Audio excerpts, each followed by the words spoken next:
Today, it's time to talk about the last Ruby skin. It's great, it's been going fantastic, guys. We've had all the right choices.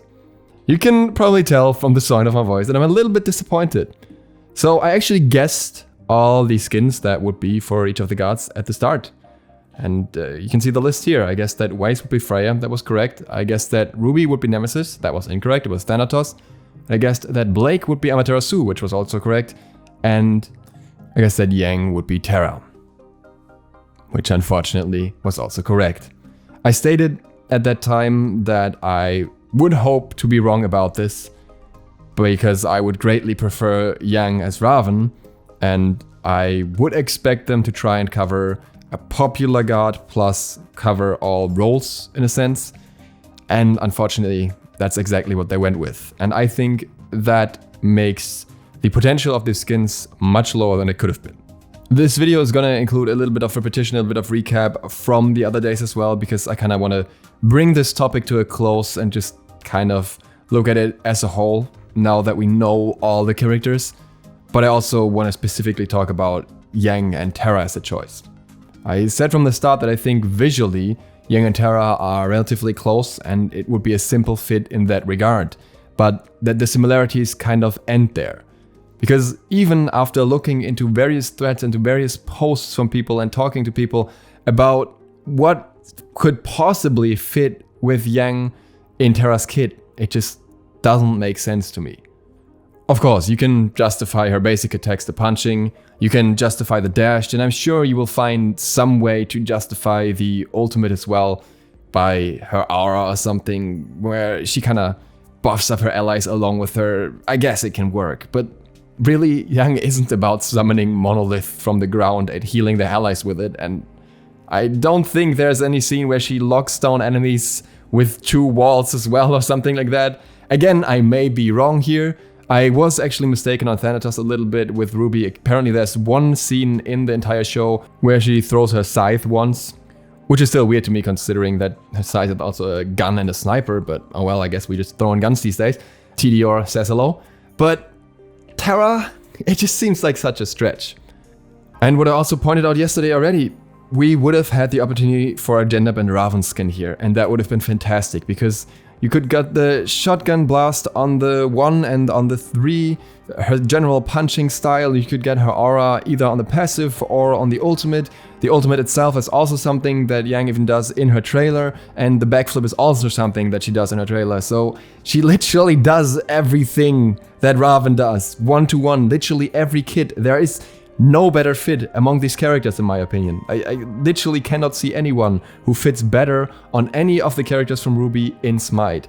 So it's very, very disappointing to see they didn't go with that option. And again, Mercury would have been a close second as well, with everything except his ultimate kind of working out in that regard. So I don't know, it just is very frustrating again that they chose Terra here, to me personally. I should emphasize, this is just my personal opinion. I know, for example, with Thanatos, a lot of people thought that it was a good fit, but this is what I think about this. And I honestly feel like Ravan players were cheated out of something here for the sake of doing something that wasn't exactly necessary. Let me expand on that a little bit. So, Ravan didn't have a skin in over a year, Ravan does not have a gender bend skin, and Ravan would have had a great fit with Yang. Hi-Rez also already stated that they're doing re-rigging for these skins anyways, so that wouldn't have been an issue. And Ravan and Yang are not super different in walking style. They have this larger strides anyways when they're fighting. So while they are of different genders and there would have been certain modifications that would have had to be done for that, I don't think they would have been completely out of anything that's possible. If we look at the art design that we see here, I don't even think that excessive jiggle physics would have been necessary either, so I think really this transition wouldn't have been that bad. And the reason why we didn't get this isn't because it wasn't a good fit. The reason why we didn't get this is Thanatos, and that is part of the reason why I was so bothered with Thanatos as a choice. Because Hi-Rez decided that we would have to have a full team of Ruby characters that work together perfectly in the meta, covering everything from a Guardian Warrior, Assassin, and then Hunter slash ADC slash Mage in one with Freya. So Thanatos already took the slot of being the gender bend Assassin, only that he recently had a skin and he already has a gender bent skin, and he's the only one who has 2 now. So yeah, that made great sense. But at the same time, we can't even argue that it's just Thanatos' existence fault in this whole thing. Hi-Rez could have easily decided to go for multiple assassins and say, you know, you just have to take a bit of a unconventional team comp here. You could, for example, have a Thanatos solo, or you could have a Raven solo. It's not like you would primarily play this whole Ruby comp in Conquest anyways. I think it's something that people would do for fun in Arena or in, well, any other casual mode really.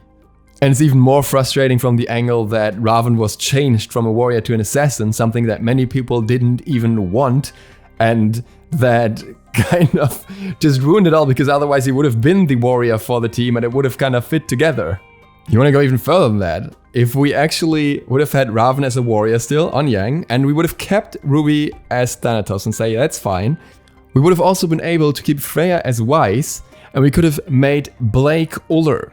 Now, it's maybe not a one-to-one kit, but I'm pretty sure you would be able to somehow fit Blake onto Uller, because she does dual-wield weapons, she does use ranged weapons. I think it would have been something that would have been within the realms of possibility if Hi-Rez wanted to go the extra mile in terms of gender bend skins and in terms of effort that they put into this, maybe not as a battle pass, maybe rather as singular skins. And then you would have still had your team. You would have had your double ADC basically with Freya and Uller, and you wouldn't have had a Guardian, but then you add a Guardian as the 5th, and you just have either Uller in mid or Freya in mid, or you can play Freya in the jungle, whatever. There's so many possibilities with that.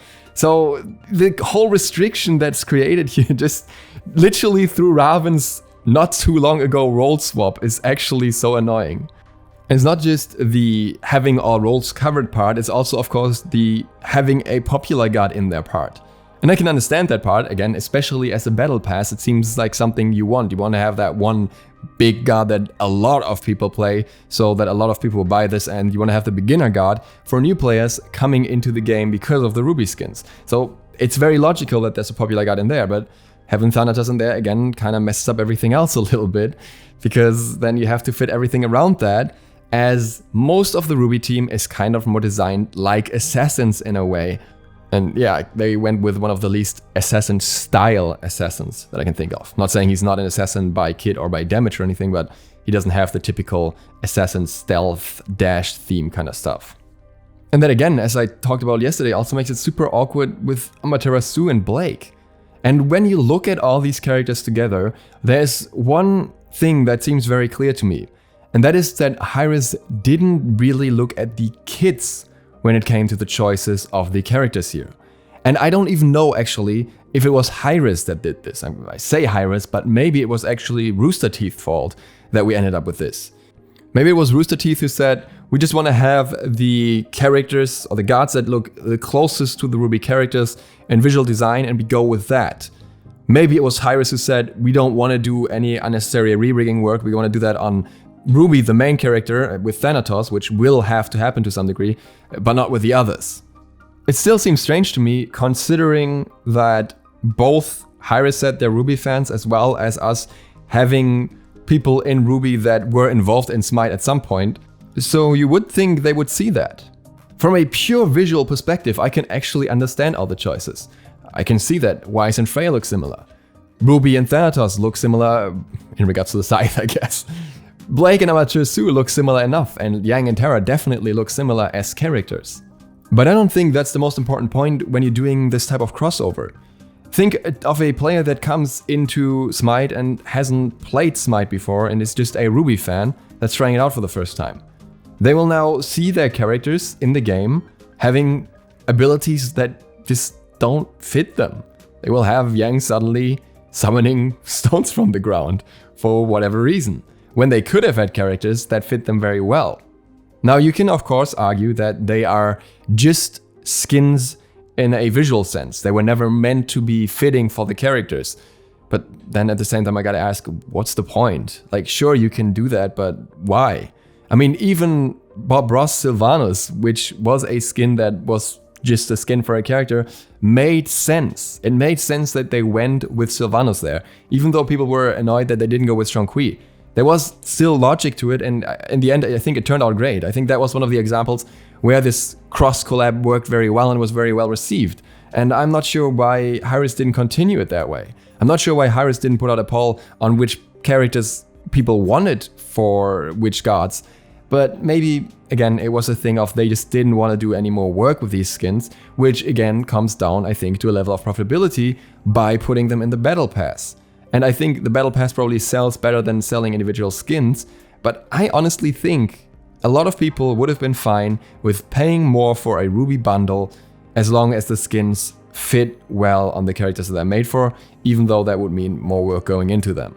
That's maybe just my biased take, maybe I don't have the marketing statistics behind that, but it just seems that's something that people were excited enough for, especially looking at my own videos, how much interest is in these skins overall. There seem to be enough people that think, yeah, I want to have these skins and I want to have them done in a good way. And last but not least, we're also still left with the question what's going to happen to recognizability when it comes to especially Thanatos and Ruby, if she is going to float, if she's going to have wings. So that's going to be a strange one as well. I've made this video because I wanted to vent a little bit, and I also wanted to have a bit of a laugh about this. You know, it's not super serious, but I wanted to get this out ahead in front of the patch notes, because I think once the patch notes are out, I don't really feel like discussing this over and over. And now you know my full opinion on this, and I really wish that Hi-Rez would have approached this differently. I also wish that they really would have done the hype building differently by teasing the gods for the characters. I think Hi-Rez still needs to do their homework better when it comes to how to make something exciting. I think Jimoja was an interesting attempt, but it wasn't very interesting to me personally. And I think this one made it, well, less interesting again, because I feel more misled than I feel excited by what we've seen before. But at the end of the day, I still hope that they at least get a decent execution when it comes to their abilities in-game. I hope that it's not just some spray-painted walls and that Terra uses or Yang uses, which, I don't know, says Ruby on it and then they collapse together and that's it. Like, yeah, that's, I guess, something that could work, but it doesn't make any sense. I hope they are more creative than that, and we just can't think of what the creative ways will be that they implement that.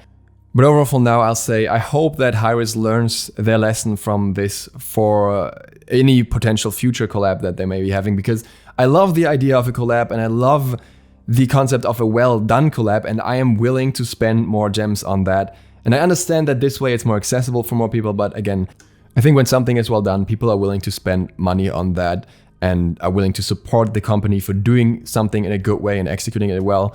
And if you find that hard to believe, then look over to League of Legends. Of course, they have a bigger player base and everything, but they have some extremely good, but also extremely expensive skins. It's on a very different field because they have smaller characters, which makes skins easier to make to some degree. But I still think it's worth trying to go into that direction and rather go out with something that's fully fleshed out that the community really wants, like Chef Vulcan, than doing something that the community wants, but not thinking the execution through as much as is maybe necessary. Again, just my opinion, just my personal stance. Of course, everyone will have their own take on this. I know some people agree more with some choices and some agree more with others. I, for example, think that Weiss was a good fit, but I would have thought that Amaterasu would have still been a better fit for Weiss. And from the lore perspective, it kind of makes a little bit more sense. And somebody else might see that the complete other way around. So it's okay, everyone has their own take here. This is mine. And with that, thank you guys so much for watching. I hope this was interesting and entertaining. If you're new to the channel, feel free to click the sub button and maybe the bell. It really helps me out. And other than that, see you for the next one tomorrow. DukeSloth, out.